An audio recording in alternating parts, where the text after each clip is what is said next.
As many as 11 scientists working on UFO or nuclear power research have either died or mysteriously disappeared since 2022.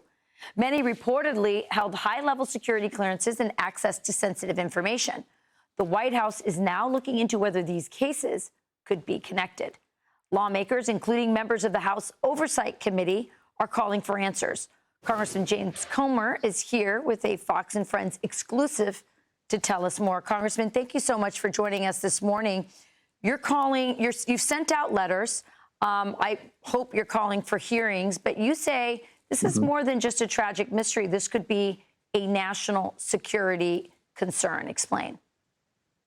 Yeah, when I first heard about this, I thought, well, that can't be true. That sounds like some kind of crazy conspiracy theory.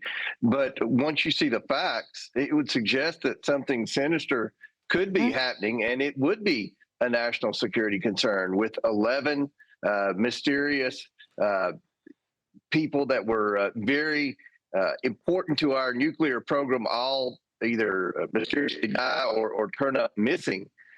That's a national security concern. So we've put notice out to the Department of War, to the FBI, to NASA, to the Department of Energy, that we want to know everything that they know about what happened with these scientists, because those 4 agencies were predominantly the agencies that those 11 individuals were affiliated with. And we want to try to piece this together. And we hope that if there are people that know any information about what's happened to these people, if they know anything, they'll come forward to the Oversight Committee, because we want to use our position, our bully pulpit, so to speak, to try to make sure that every American understands this, and that anyone that's affiliated with our nuclear program in America can be on alert, because this is something that could be very serious. We know there are many countries around the world that would love to have our knowledge and nuclear capabilities, and these are the people that were at the forefront of it, and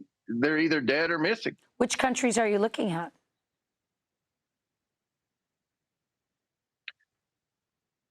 Congressman, which countries? So we want to. Yeah, go ahead. Which countries are you looking at?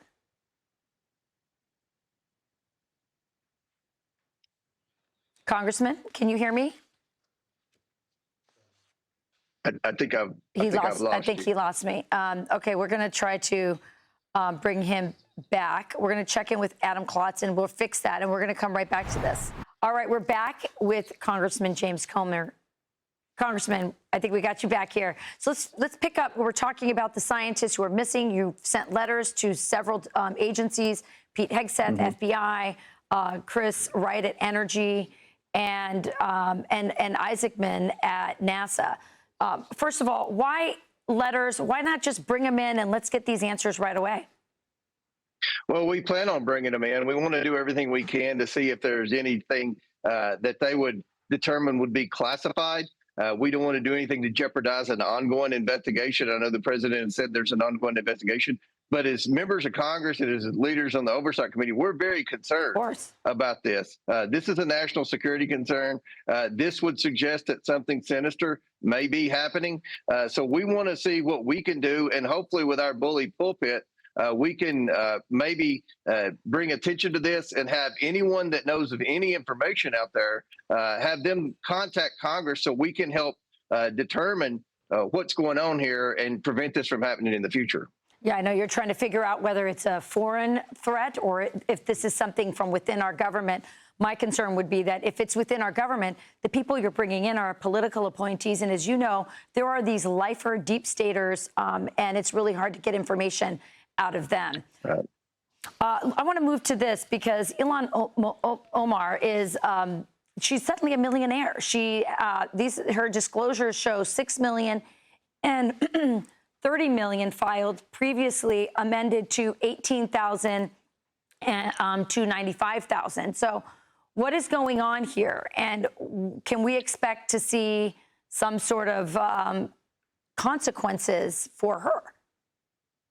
Yeah, I've been waiting for this financial disclosure form. Every member of Congress has to disclose their annual financial disclosure form, I think by May the 1st. So right now is the time that she would be filing her form. And, between 2 years ago and last year, it jumped up $30 million just out of the blue. And of course, once we began the investigation with the Somali fraud in Minnesota, within the welfare programs, she became a person of interest in the entire investigation because she's a leader, obviously, in the Somali community.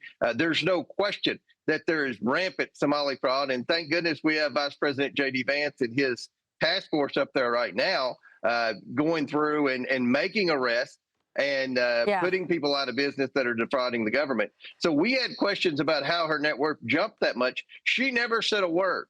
For 7 or 8 months, she kept quiet. She wouldn't answer reporters' questions. And then all of a sudden, she fills out her financial disclosure form and says, "Oh, I made a mistake from my net worth being between $6 million and $30 million to now it's worth less than $100,000." Yeah. Why didn't she say that 6 months ago? Why didn't she say that 3 months ago or 3 weeks ago?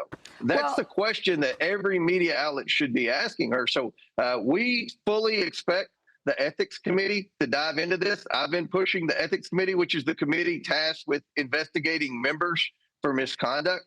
We're not supposed to do that on the Oversight Committee, but because she's a person of interest in the Somali fraud, I've been trying to get that. But now that this financial disclosure form has been changed, I think the Ethics Committee has a lot of questions for her, and we're going to continue to push them to make sure that quick, she has to answer them. Really quick, because I only have a couple seconds left, but rising star Brandon Gill, a congressman that you know well, has said we can bypass all of this because her naturalization status, her immigration status is in question.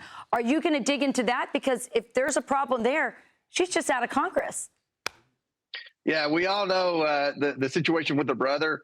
Brandon Gill is a superstar. You're absolutely right. And we're doing everything we can to determine if Ilhan Omar's committed any crimes. Yeah, her naturalization is based on her father's status, and her father's status is very sketchy. So hopefully you guys will look into that as well. Congressman, thank you so much for looking into this. American people are very concerned about both of these topics. Hey everyone, I'm Emily Campagno. Catch me and my co-hosts Harris Faulkner and Kaylee McEnany on Outnumbered every weekday at 12 p.m. Eastern, or set your DVR. Also, don't forget to subscribe to the Fox News YouTube page for daily highlights.